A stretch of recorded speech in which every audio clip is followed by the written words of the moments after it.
Hello friends, hope you all are doing fine. Actually इस video को बनाने का एक मकसद है कि चाइना ने एक वीडियो शेयर किया है जो सोशल मीडिया पे काफ़ी ज़्यादा वायरल हो गया है। तो उसी वीडियो के रिगार्डिंग हम लोग कुछ इंसाइट लेंगे कि वो वीडियो क्या है और वो काफ़ी ज़्यादा वायरल क्यों हुआ एक्चुअली में।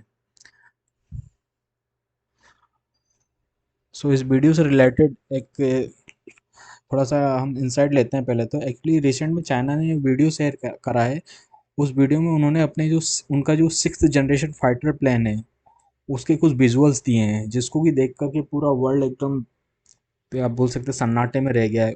एकदम अलग ही डिजाइन है उसका। आप यहाँ पे देख सकते हैं, मैं आपको वीडियो प्ले करके बताता हूँ।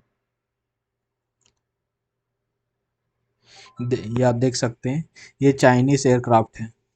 ये सिक्स जनरेशन एयरक्राफ्ट है। यहाँ पे जो आप देख रहे हैं, ये इसके लिए एक तरह स्कॉट कर रहा है। ये चाइनीज एयरक्राफ्ट है। इसका आप डिजाइन देख सकते हैं, बिल्कुल अलग है कन्वेंशनल एयरक्राफ्ट से। तो इसमें बहुत ही ज़्यादा मैन्यूवरिंग कैपेबिलिटीज़ है और आगे भी इसकी काफ़ी ज़्यादा फीचर्स हैं जो कि हम देखने वाले हैं आगे की वीडियो में। तो अगर हम इस बारे में देखें तो हमें क्यों चिंता करनी चाहिए। एक्चुअली अभी हम देखें तो हमारे पास जो फाइटर प्लेन अवेलेबल है इंडिया के पास, वो है 5.4.5 जो कि रफ़ाएल, जो कि हमने फ्रांस से लिया है का।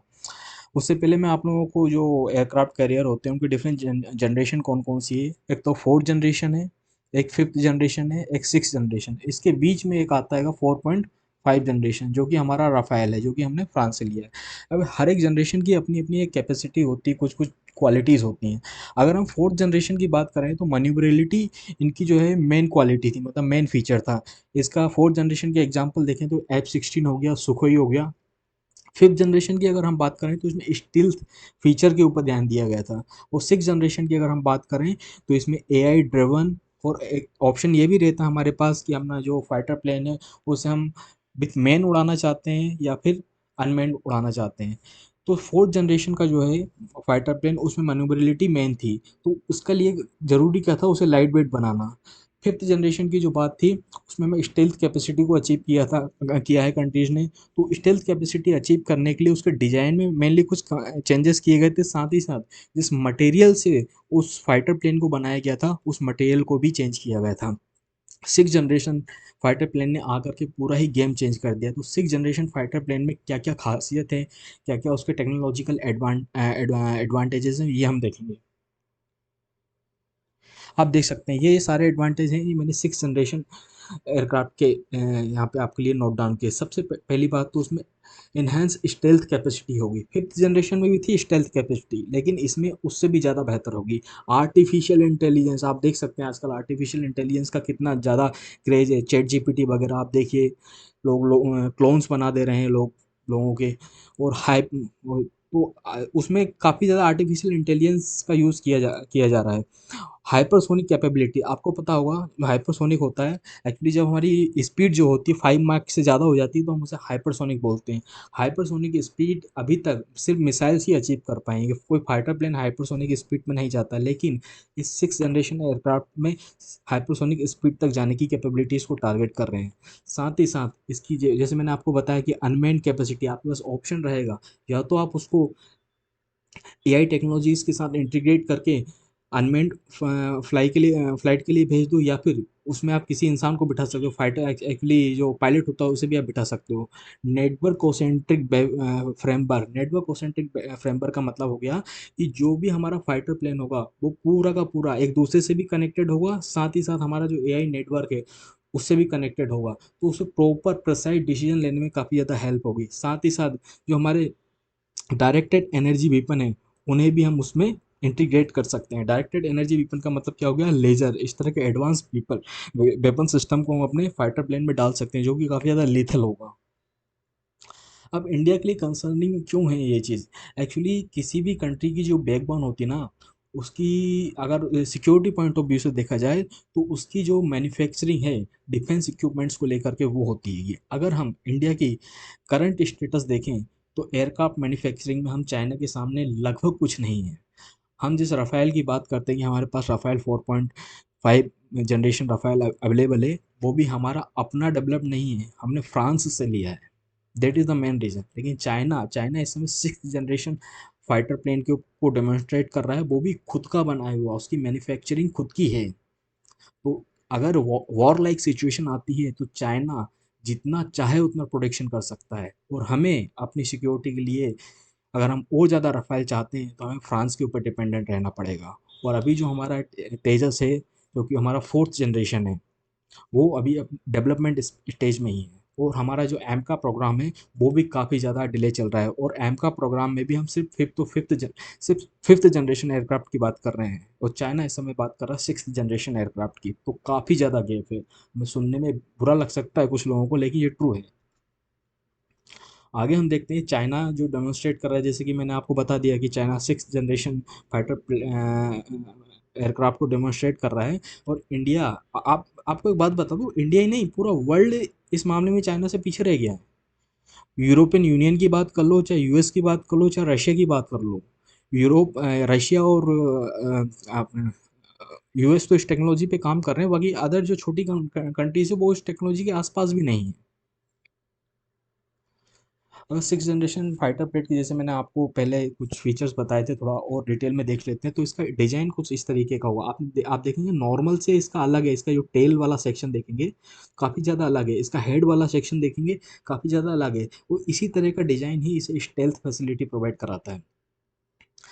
जैसे कि मैंने आपको बताया कि आर्टिफिशियल इंटेलिजेंस ड्रिवन होगा, काफ़ी ज़्यादा एडवांस डेटा फ्यूजन होगा, इनके वेपन्स की जो रेंज होगी बहुत ज़्यादा होगी, इन्हें बार बार रिफ्यूल करने की ज़रूरत नहीं पड़ेगी, एनहांस स्टेल्थ कैपेसिटी होगी। बियॉन्ड द विजुअल रेंज, जो वेपन हमारे बियॉन्ड द विजुअल रेंज, मतलब हम हमारी साइट से आई साइट से दूर चले जाते हैं, बियॉन्ड द विजुअल रेंज बोला जाता है। तो ये जो सिक्स जनरेशन फाइटर प्लेन है, ये beyond the visual range weapons को भी कैरी करने की कैपेसिटी रखेगा, जो कि बहुत ही ज़्यादा डिजास्ट्रस है अगर एनिमी कंट्री के हिसाब से बात किया जाए। जैसे चाइना हमारा फ्रेंडली अलाय तो नहीं है, तो उसके पास इस तरह की टेक्नोलॉजीज आना हमारे लिए काफ़ी कंसर्निंग है। तो चाइना को ये एक एज देगा अगर वॉरफेयर वॉर लाइक सिचुएशन में, डेफिनेटली चाइना को एक एज देने वाला है। अब अगर हम इंडिया की बात कर रहे हैं, जो इंडिया का एम का प्रोजेक्ट है, काफ़ी ज़्यादा एम्बिशियस प्रोजेक्ट है।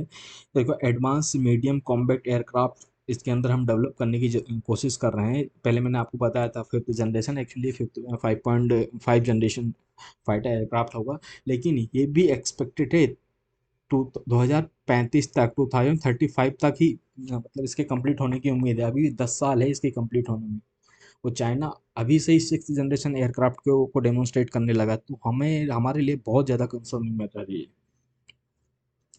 तो काफ़ी ज़्यादा टेक्नोलॉजी गैप है, जैसे मैं पहले आपको बता चुका हूँ। इंडिया अभी फोर्थ जनरेशन, अगर हम इंडिजिनस की बात करें तो हम अपने फोर्थ जनरेशन के ऊपर ही काम कर रहेंगे। और तो जो हमारे पास जो अवेलेबल है, हमारा तेजस, वो फोर्थ जनरेशन ही हैगा।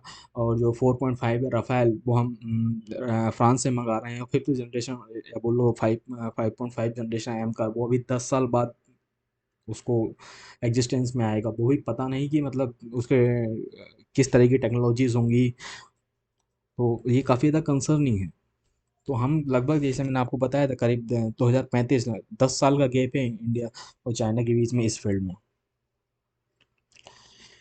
अगर नेशन प्रोस्पेक्टिव से बात करें तो अदर जो कंट्रीज है, चाहे ऐसे अपने यूएस की बात कर रहे हैं, यूएस भी सिक्स जनरेशन एयरक्राफ्ट के ऊपर काम कर रहा है, लेकिन उन्हें अभी तक पब्लिकली कोई शोकेस नहीं किया है।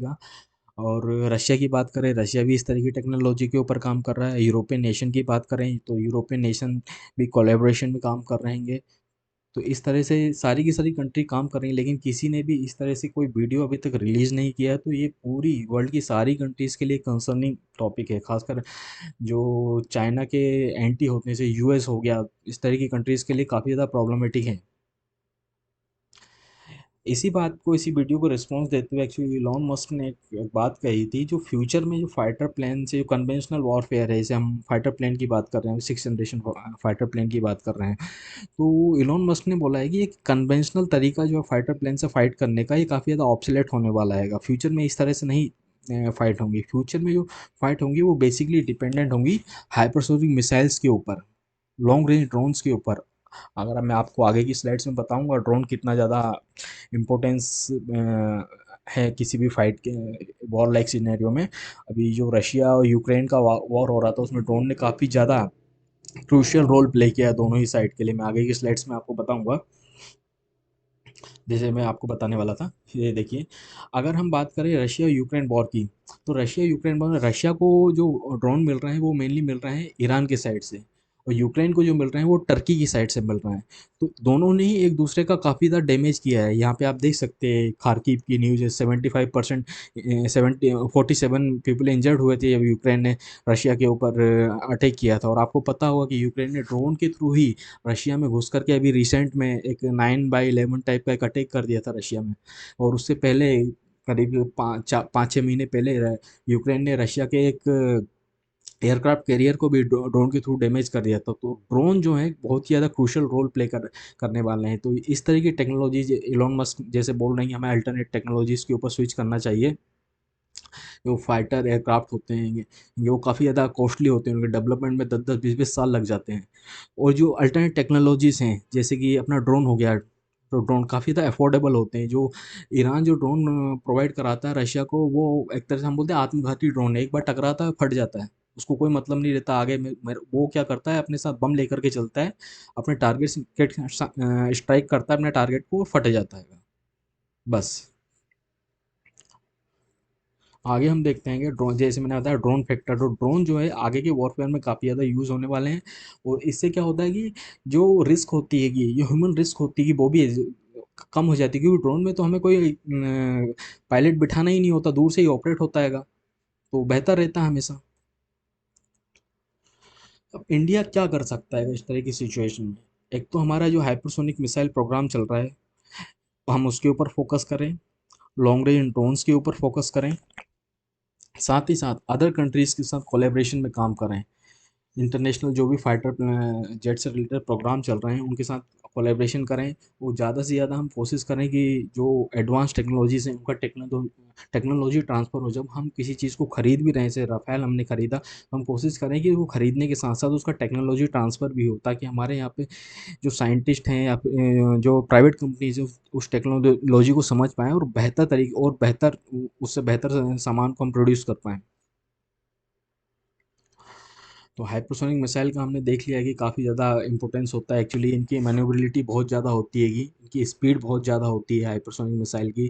तो इन्हें एक तरीके से पेनिट्रेट डिटेक्ट करना भी कर पाना भी काफ़ी ज़्यादा इम्पॉसिबल सा होता है। तो इस तरह की टेक्नोलॉजीज़ के ऊपर काम करना हमारे लिए बहुत ज़्यादा ज़रूरी है।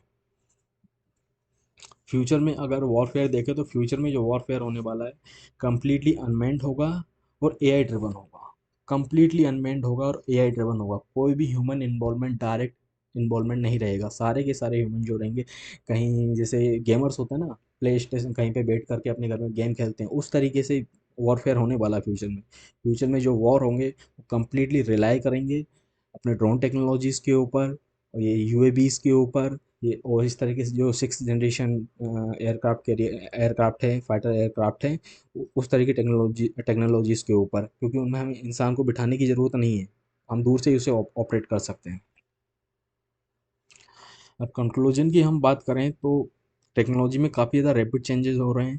हमें भी अपने रीथिंक करना होगा किस डायरेक्शन में हमें टेक्नोलॉजी जा रही है, और हम कितना अपनी कैपेसिटीज़ को एनहांस कर सकते हैं।